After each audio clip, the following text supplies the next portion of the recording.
베드로가 성도들에게 말하는 권면이라는 제목으로 하나님 말씀 받겠습니다. 우리 좌우 옆 사람과 인사 나누겠습니다. 잘 오셨습니다. 잘 오셨습니다. 잘 오셨습니다. 우리 다시 한번 고백할까요? 사랑합니다. 사랑합니다. 사랑합니다. 사랑합니다. 네, 정말 주님의 이름으로 사랑합니다.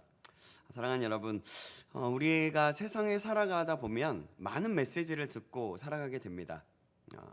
그 메시지들은 좋은 것이 있는가 하면 또 나쁜 것들도 참 많이 있는 것 같습니다. 사실 좋은 것보다는 나쁜 것들이 더 많은 것이 이 세상이죠. 좋은 것들은 뭐가 있을 수 있을까요? 뭐 이런 것들이 있겠죠. 그냥 세상적으로 볼 때요. 자기 개발, 리더십, 그리고 인간관계, 일 잘하는 법, 뭐 언어, 소통 잘하는 법 등등 여러 가지가 있을 것입니다. 그런데 가장 좋은 것, 가장 중요한 것은 무엇일까요? 네, 우리가 잘 알고 있습니다. 바로 하나님의 말씀입니다.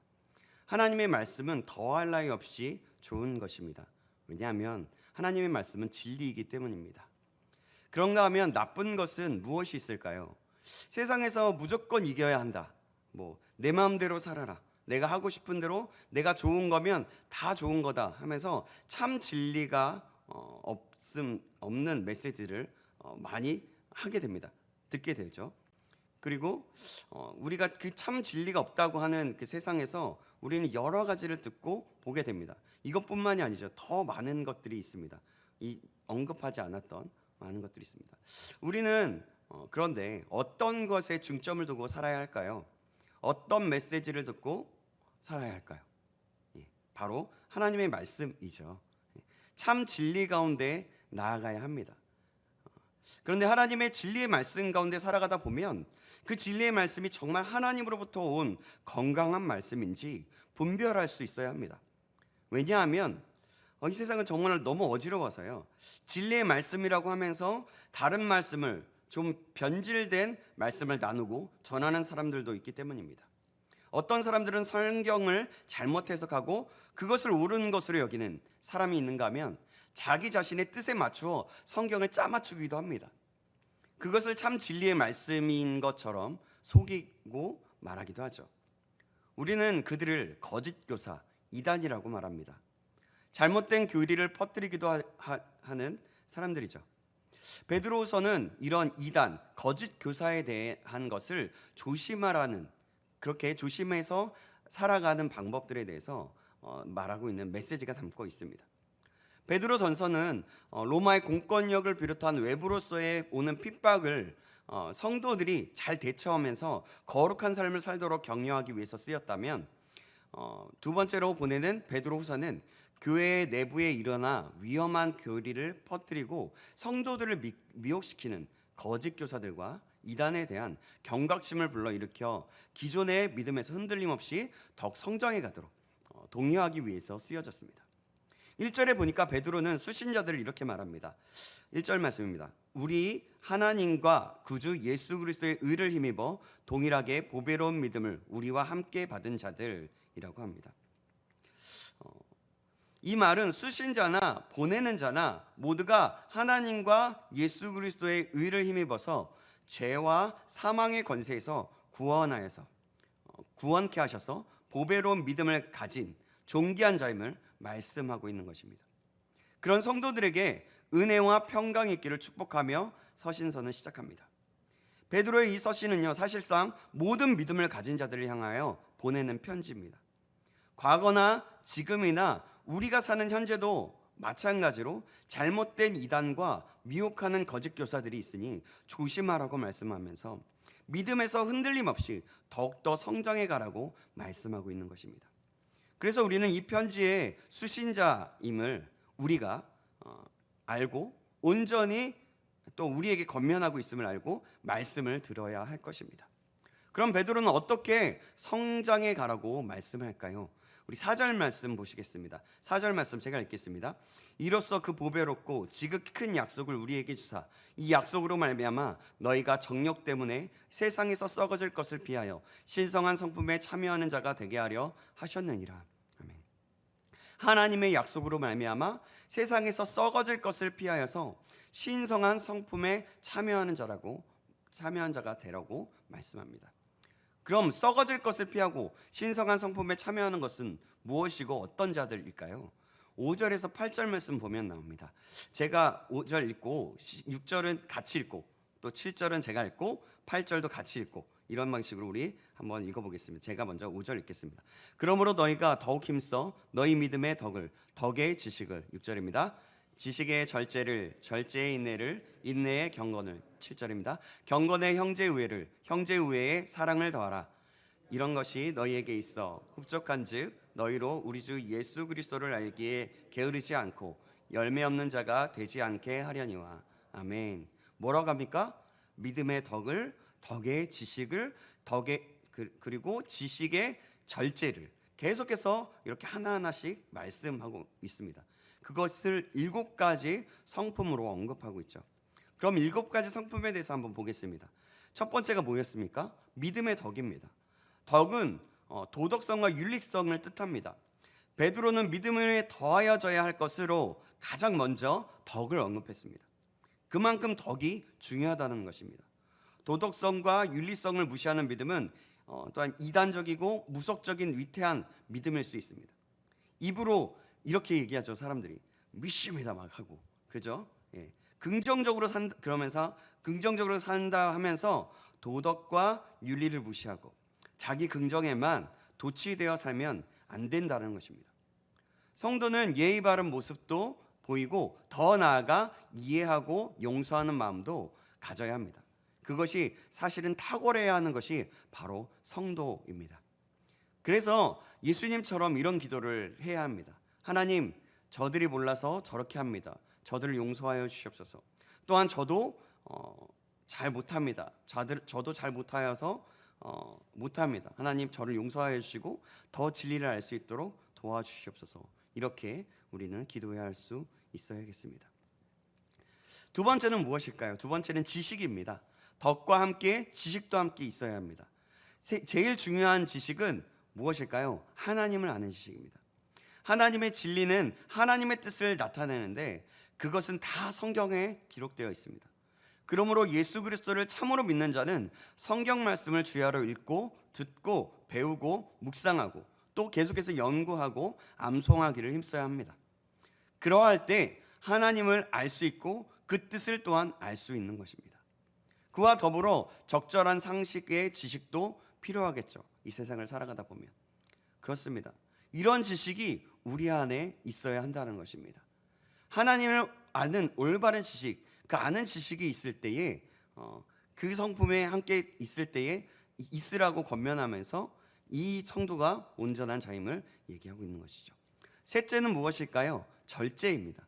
절제는 우리의 지식에 있어서 필요합니다. 우리는 하나님에 관해서 지극히 조금 알고 있을 뿐이죠. 그죠? 또 그 지식은 전적으로 성경책에 의존하고 있습니다. 그러므로 우리는 성경에 밝히 계시된 것만큼만 하나님을 알도록 해야 합니다. 그리고 하나님께서 딱 원하시는 만큼만 우리가 알고 행해야 하는 것입니다. 우리가 더 뭔가를 더 비밀을 더 알았다라고 하면서 하는 것은 굉장히 위험할 수 있습니다. 그러므로 우리는 그렇게 하는데요. 자, 고린도전서 4장 6절에는 이렇게 말씀합니다. 형제들아, 내가 너희를 위하여 이 일에 나와 아볼로를 가지고 본을 보였으니 이는 너희로 하여금 기록한 말씀밖에 넘어가지 말라 한 것을 우리에게서 배워 서로 대적하여 교만한 마음을 먹지 말게 하려 함이라. 아멘. 또한 절제는 우리가 누리는 즐거움에 있어서도 필요합니다. 비록 죄되는 것이 아니다고 하더라도 우리에게는 너무 육신적인 즐거움에 빠지지 않는 절제가 필요합니다. 고린도전서 6장 13절에 이렇게 말씀합니다. 식물은 배를 위하고 배는 식물을 위하나 하나님이 이것저것 다 패하시리라. 몸은 음란을 위하지 않고 오직 주를 위하며 주는 몸을 위하시느니라. 또 고린도전서 9장 25절에는 이렇게 말씀합니다.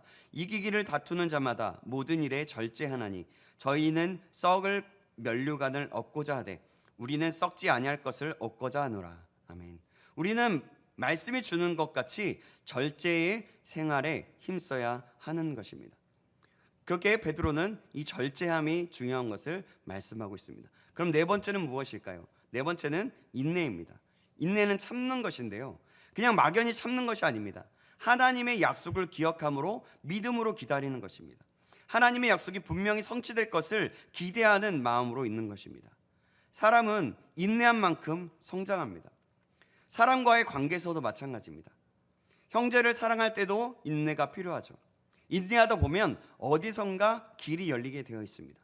하나님은 인내하는 자를 기뻐하십니다. 특별히 인내하기 힘들 때 인내할 수 있어야 합니다. 인내하기 힘들 때 그때가 바로 하나님의 때이기 때문입니다. 그럴 때 참 믿음이 나올 수 있고 하나님이 일하시기 좋은 때인 것입니다.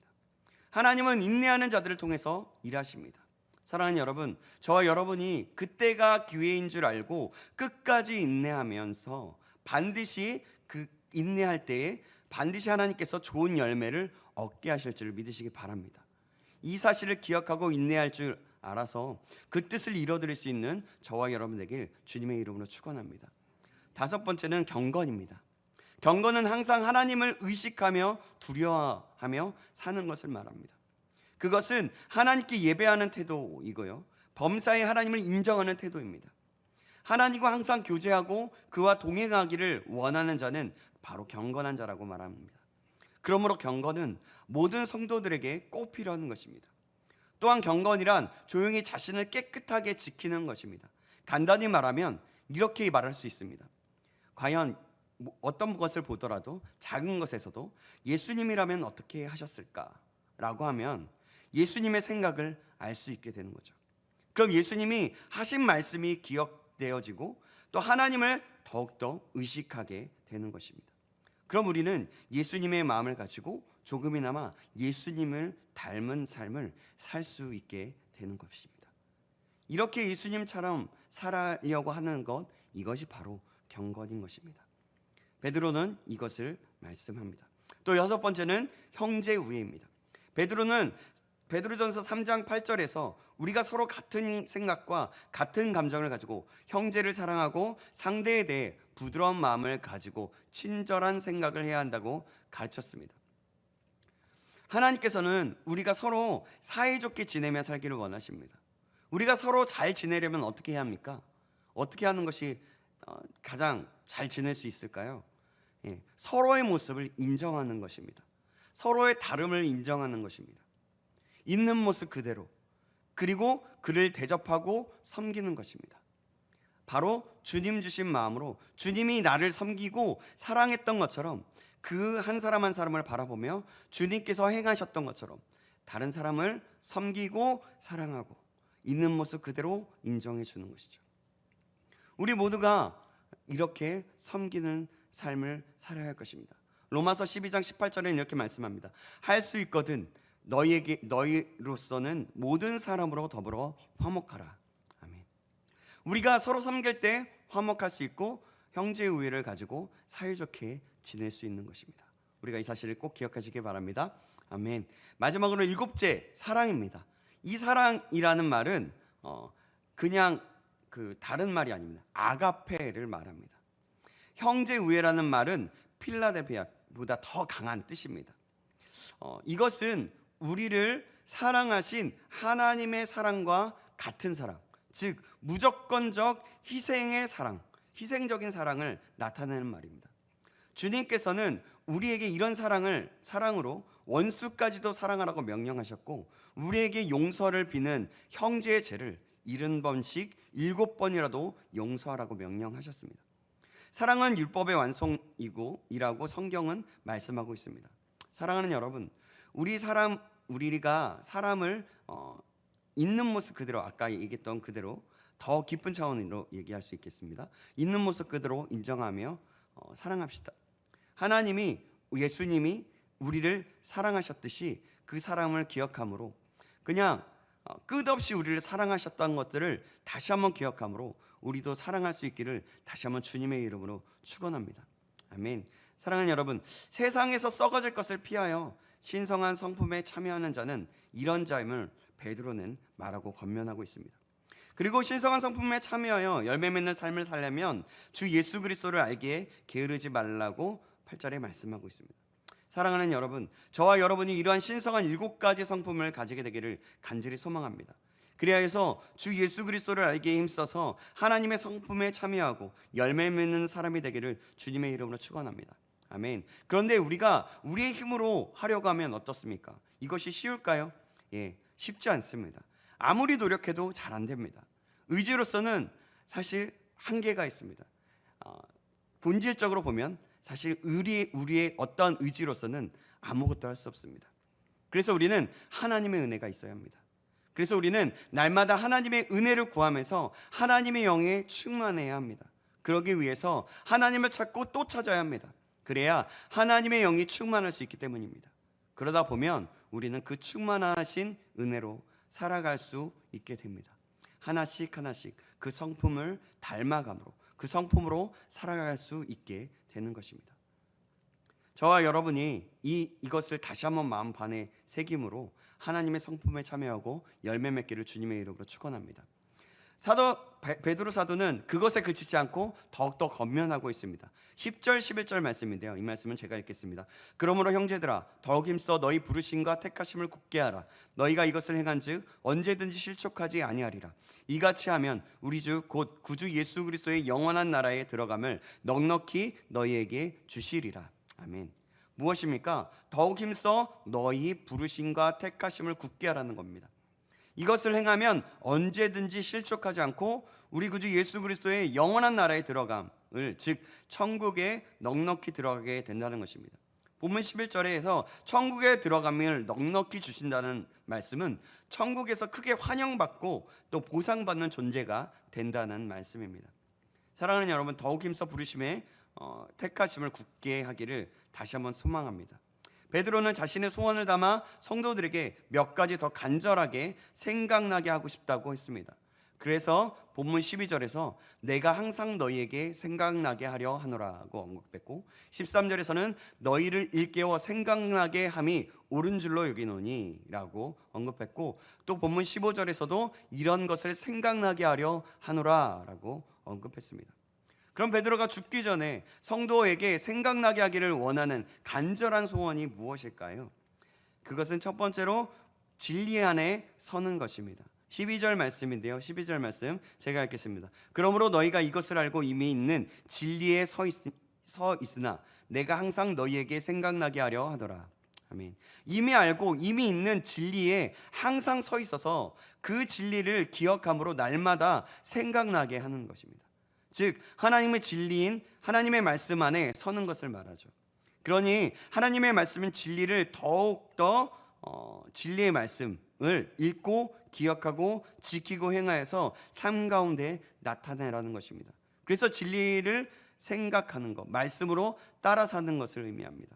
두 번째는 16절에 나옵니다. 이것이 재림을 알고 기다리는 것인데요. 자, 16절 보면 우리 주 예수 그리스도의 능력과 강림하심을 너희에게 알게 한 것이라고 합니다.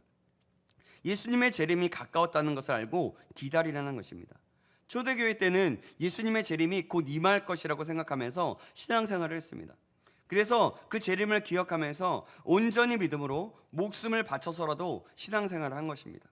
그러나 현대를 사는 우리는 어떻습니까? 내일 당장이라도 예수님이 오실 수 있다는 마음으로 혹시 살아가고 있습니까? 우리는 언제든지 예수님께서 재림할 수 있다는 것을 잊지 말고 살아야 합니다. 바로 깨어서 예수님 오시기를 기다리며 준비하는 삶, 그런 재림의 신앙을 가져야 한다는 것입니다. 그러할 때 예수님이 재림하실 때 부끄럼 없는 사람이 될 것입니다. 그리고 예수님께서 오시기 전에 우리가 하늘나라에 가더라도 예수님께서 나를 기다리고 믿음을 잘 지킨 사람이라고 칭찬받게 될 것입니다. 또 베드로가 소망하는 것, 세 번째로는 성경을 주위에서 보는 것이었습니다. 19절 말씀을 보시겠습니다. 19절 말씀입니다. 제가 읽겠습니다. 또 우리에게는 더 확실한 예언이 있어 어두운 데를 비추는 등불과 같으니 날이 새어 샛별이 너희 마음에 떠오르기까지 너희가 이것을 주의하는 것이 옳으니라. 아멘. 이 구절에서 더 확실한 예언은 구약 성경의 메시아 예언을 뜻하고, 크게 보면 구약 성경 전체를 뜻하는 것을 봅니다. 그리고 샛별은 바로 예수님을 뜻하는데요. 즉 성경 말씀을 어둠을 비추는 등불처럼 여기고 예수님의 재림 때까지 성경을 주의해서 보고 지키고 기억하라는 말씀입니다. 바로 이것입니다. 또 네 번째로는 소망은 성경을 사서로이 풀지 않는 것을 말합니다. 베드로는 성경 및 그 성경의 모든 예언을 사서로이 풀면 안 된다고 했습니다. 성경 말씀과 예언은 사람의 뜻으로 말하는 것이 아니고 성령의 감동을 받은 사람들이 하나님께 받아서 말한 것이기 때문입니다. 당시 거짓 교사들은 재림에 대한 구약의 예언이 하나님의 말씀임을 부인하면서 자기 멋대로 내세운 계시와 해석으로 영혼을 낚아채갔습니다. 그런 거짓 선생들에게 넘어가지 말아야 한다고 베드로는 경고한 것입니다. 사랑하는 여러분, 이렇게 베드로는 성도를 향한 간절한 소원을 가지고 있었습니다. 이것은 성도들을 향한 사랑이었고 소망이었고 하나님 아버지의 마음이었습니다. 이 한 장을 보더라도 베드로가 성도들을 예수님의 마음으로 얼마만큼 사랑했는지 짐작하고 묵상해 볼 수 있는 것 같습니다. 이 마음이 얼마나 귀하고 감사한 일인지 참 지도자의 모습을 생각해 봅니다. 이런 지도자가 우리에게 있다면 또 우리 자신이 그런 지도자가 된다면 어떨까 하면서 묵상하고 생각해 봅니다. 그래서 이 말씀을 통해서 저에게도 한 가지 또 소망이 생겼습니다. 베드로와 같은 마음이 있기를, 또 저뿐만이 아니라 우리 신창교회 전체가 모두가 이런 소망이 있기를 소망하게 되었습니다. 저와 여러분 모두에게 이런 소망이 있기를 다시 한번 주님의 이름으로 축원합니다.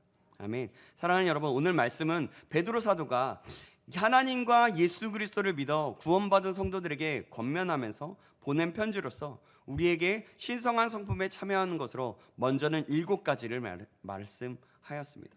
믿음의 덕, 덕의 지식을, 지식의 절제를, 절제의 인내를, 인내의 경건을, 경건의 형제 우애를, 형제 우애의 사랑을 갖기로 당부하는 말씀이었습니다.